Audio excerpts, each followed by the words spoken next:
हमसे जुड़े रहने के लिए हमारे channel Arun Kumar Shukla science tech को सब्सक्राइब करें। न्यू अपडेट्स पाने के लिए बेल को दबाएं और ग्रुप चैट और क्वेश्चन पूछने के लिए दिए गए नंबर पर मैसेज करें।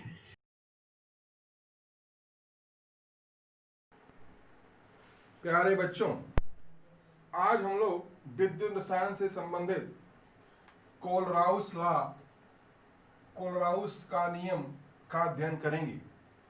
ये कोलराउस का नियम है क्या?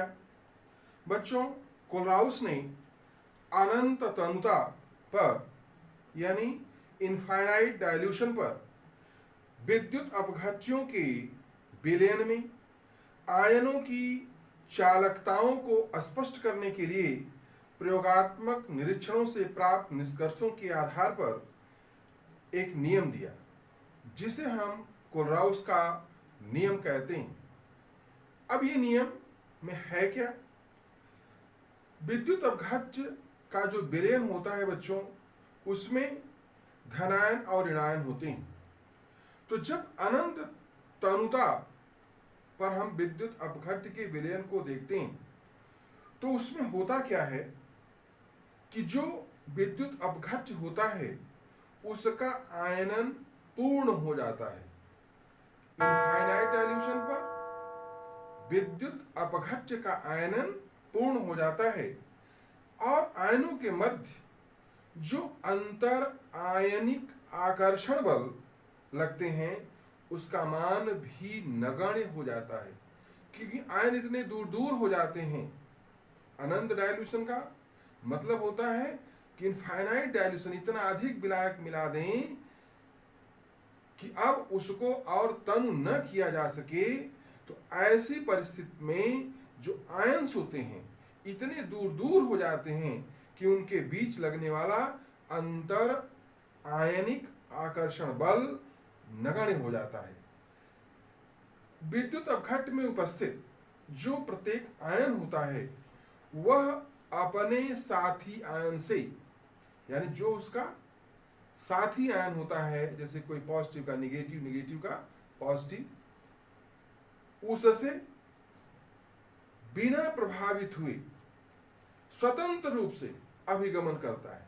यानी धनायन न तो ऋणायन से प्रभावित होता है और न ही ऋणायन धनायन से प्रभावित होता है। यानी कि धनायन और ऋणायन एक दूसरे से प्रभावित नहीं होते और स्वतंत्र रूप से अभिगमन करते हैं। तथा विद्युत अपघट्य की जो विलयन की कुल चालकता होती है वह उन धनायनों और ऋणायनों की चालकताओं की योग के बराबर होता है। तो इस आधार पर जो कोलराउस ने नियम दिया वह इस प्रकार है, ध्यान से सुने। किसी विद्युत अपघट्य की अनंत तनुता पर विलयन की तुल्यांकी चालकता का मान उसके धनायनों एवं ऋणायनों की अनंत तनुता पर चालकताओं का योग होता है। फिर से ध्यान सुनने। किसी विद्युत अपघट्य की अनंत तनुता पर विलयन की तुल्यांकी चालकता का मान उसके धनायनों एवं ऋणायनों की अनंत तनुता पर चालकताओं का योग होता है। अर्थात जैसे बच्चों, अगर कोई भी विद्युत अपघट्य है तो ये तुल्यांकी चालकता इनफाइनाइट डायल्यूशन पर किसकी, विद्युत अपघट्य की, ये किसके बराबर होती है? ये धनायन की अनंत चालकता और ये ऋणायन की अनंत तनुता पर चालकता के योग के बराबर होती है। तो इसको हम लोग इस प्रकार से लिख सकते हैं कि तुल्यांकी चालकता विद्युत अपघट्य की इनफाइनाइट डायल्यूशन पर ये बराबर धनायन की तुल्यांकी चालकता इनफाइनाइट डायल्यूशन पर धन ऋणायन की तुल्यांकी चालकता इनफाइनाइट डायल्यूशन पर। अब यहां पर बच्चों ये जो सूत्र है यह 1:1 विद्युत अपघट्य के लिए है। 1:1 का मतलब क्या हुआ कि जैसे मान लें AgCl है, जैसे ये CH3COONA है, तो यहां पर ये एक धन आयन देता है और एक ऋण आयन देता है, ये एक ऋण आयन देता है और ये एक धन आयन देता है। तो ऐसे विद्युत अपघट्य क्या कहलाते हैं? 1:1 विद्युत अपघट्य कहलाते हैं। लेकिन अगर हम लोग विविध प्रकार की विद्युत अपघट्य चूंकि होते हैं, 1:1 भी होता है, 1:2 भी होता है, 3:2 भी होता है, तो तमाम तरह के होते हैं। तो अगर हम सामान्य सूत्र लिखें तो सामान्य सूत्र क्या हो जाएगा? सामान्य सूत्र ये बराबर 1/n plus 1/n minus lambda minus ये।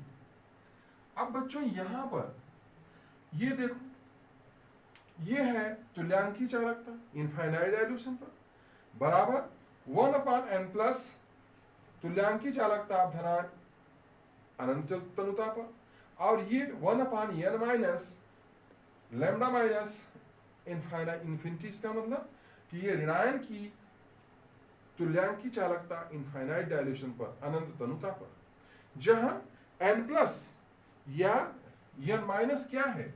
तो n प्लस बराबर ये धनायनों पर आवेश की संख्या, और n माइनस क्या है? ये ऋणायनों पर आवेश की संख्या। अब ये बच्चों जैसे मान लीजिए कोई धनायन है, उस पर 2 आवेश है, तो अगर 2 आवेश है तो ये सूत्र क्या हो जाएगा? वहां पर n प्लस की जगह 2 हो जाएगा। अगर कोई ऋणायन है जिस पर मान लीजिए कि 1 आवेश है, तो वहां क्या हो जाएगा? n माइनस की जगह 1 हो जाएगा। जैसे बच्चों अब हम लोग इसका उपयोग करेंगे, इस आधार पर हम लोग सूत्र लिखेंगे।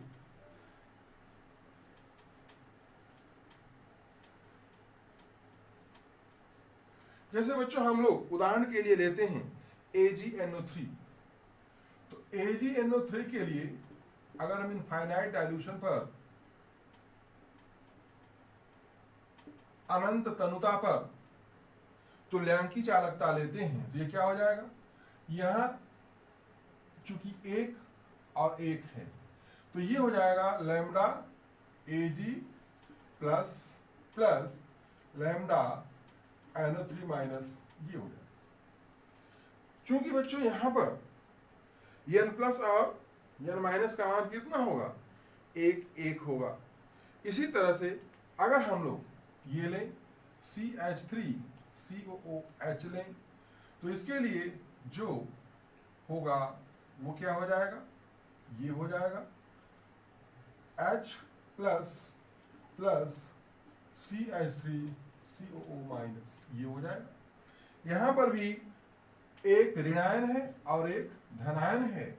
ऋणायन पर आवेश 1 है और धनायन पर भी आवेश का मान कितना है? 1 है। लेकिन बच्चों अगर हम लोग बेरियम क्लोराइड लेते हैं, तो बेरियम क्लोराइड के लिए ये जो infinite dilution of barium chloride होगा वह 1/2 lambda Ba plus lambda Cl minus ये इंफिनिटी। अब यहां पर देखिए बेरियम पर बच्चों कितना चार्ज है? प्लस 2 चार्ज होता है, तो यहां पर 1/2 हो जाएगा, यानी n प्लस के स्थान पर 2 हो गया। लेकिन यहां क्लोरीन जो है उस पर 1 ही चार्ज होता है, तो n माइनस के स्थान पर 1 ही होगा। आगे हम लोग देखते हैं बच्चों, जैसे AlCl3 है, AlCl3 के लिए, तो अगर हम लोग AlCl3 के लिए लेते हैं तो यहां पर एल्युमिनियम पर 3 चार्ज होगा और क्लोरीन पर 1, तो infinite dilution of AlCl3 is equal to 1/3 ये Al plus infinite dilution plus ये lambda Cl minus at infinite dilution. तो यहां पर बच्चों एल्युमिनियम क्लोराइड के लिए जो तुल्यांकी चालकता का मान होगा वह क्या हो जाएगा? 1/3 lambda infinity Al triple plus धन लैम्डा इंफिनिटी Cl माइनस। अब बच्चों जैसे एल्युमिनियम सल्फेट है, अब थोड़ा हम लोग ऐसा लेते हैं जिसमें धन आयन पर भी अधिक आवेश है, Al2SO4 का होल थ्राइस। अब यहां पर कितने चार्ज हैं? 3, और यहां पर कितने चार्ज हैं? 2।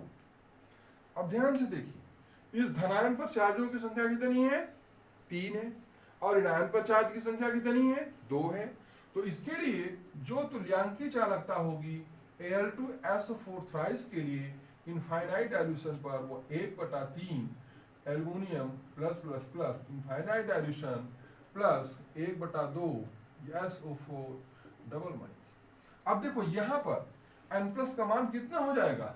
3, और n माइनस का मान कितना हो जाएगा? 2। तो बच्चों, जो जनरल हमने सूत्र बताया उस आधार पर विभिन्न प्रकार के विद्युत अपघट्यों की तुल्यांकीय चालकताएं इस प्रकार निकाल लेते हैं। इसी प्रकार बच्चों, हम लोग अनंत तनुता पर मोलर चालकता का भी सूत्र निकालते हैं। कोलराउस के नियमानुसार अनंत तनुता पर जो मोलर चालकता होती है वह सूत्र क्या होता है? Vm eight infinite dilution. Inverted Vm को से हम लोग मोलर चालकता को प्रदर्शित करते हैं।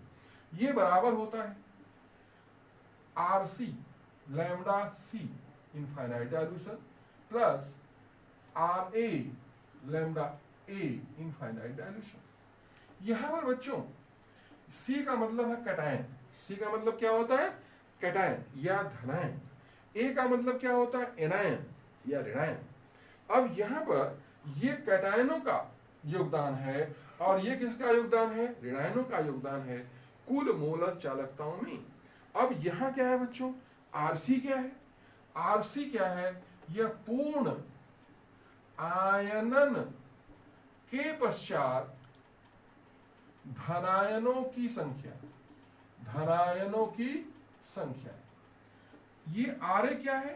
पूर्ण आयनन के पश्चात ऋणायनों की संख्या है। अब बच्चों यहां पर Rc और Ra, Rc किसकी संख्या है? धनायनों की संख्या है, और Ra क्या है? ये ऋणायनों की संख्या है। और ये लैम्डा a इंफिनिटी ये क्या है? ये मोलर चालकता है किसकी? धनायन की। तो ये धनायन की अनंत तनुता पर मोलर चालकता है। और ये सी हो जाएगा ए, ये ऋणायन की अनंत तनुता पर मोलर चालकता है। अब ध्यान से देखो,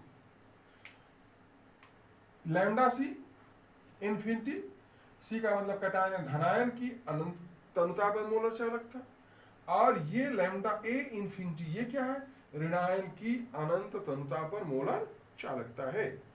अब बच्चों ये जो मोलर चालकता है ये मोलर आयनिक चालकता भी होती है। सो हम लोग क्या बोल सकते हैं? मोलर आयनिक चालकता। अब जैसे बच्चों हम लोग इस सूत्र के आधार पर लिखें, जैसे AgNO3 की मोलर चालकता इनफाइनाइट डाइल्यूशन पर, या जैसे सोडियम एसीटेट की या एसिटिक एसिड की या बेरियम क्लोराइड की, तो ये क्या हो जाएगा? जैसे AgNO3 की मोलर चालकता क्या होगी? Inverted M infinity. अब यहां पर मोलर चालकता किसकी? AgNO3 की। तो AgNO3 की, तो ये बराबर क्या हो जाएगा? ये हो जाएगा lambda cation Ag plus infinity dilution plus lambda of NO3 minus. अब यहां पर ये कैटायन एक एक है, तो यहां जो संख्या क्या हो गई? एक एक हो गई। लेकिन बच्चों अगर हम लोग बेरियम क्लोराइड लें, बेरियम क्लोराइड, तब यहां पर क्या होगा? ये मोलर चालकता बराबर क्या हो जाएगा? ये barium plus plus plus 2Cl minus ये। अब यहां पर चूंकि क्लोराइड आयनों की संख्या कितनी है? 2 है, तो यहां 2 का गुणा हो गया, यानी कि जो Ra था नंबर ऑफ एनायन वो कितनी संख्या हो गई? 2 हो गई, क्योंकि बेरियम क्लोराइड एक कैटायन देता है बेरियम प्लस प्लस और 2 एनायन देता है क्लोराइड माइनस। इसी तरह से बच्चों अगर हम लोग एल्युमिनियम सल्फेट का लेते हैं Al2SO4 का होल थ्राइस, तो ये जो मोलर चालकता होगी किसकी, Al2SO4 होल थ्राइस की, ये बराबर हो जाएगा एल्युमिनियम की संख्या कितनी है 2, तो 2 Al triple plus infinite dilution plus sulphate की संख्या कितनी है 3, तो ये हो जाएगा SO4 माइनस ये। अब यहाँ पर नंबर ऑफ कैटायन कितने हैं 2, नंबर ऑफ एनायन कितने हैं 3, तो अब यहाँ पर अगर हम लोग देखें तो ये सूत्र विविध प्रकार के विद्युत अपघट्यों के लिए जो अनंत तंता पर मोलर चालकताओं का मान जो होता है वो भिन्न भिन्न हो जाता है। और यहाँ पर एक चीज ध्यान रखना है, नंबर ऑफ कैटायंस और नंबर ऑफ एनायंस। अब यहाँ पर बच्चों ये इसी आधार पर जो उनकी गतिशीलता होती है वो हम लोग ज्ञात करते हैं। धन्यवाद।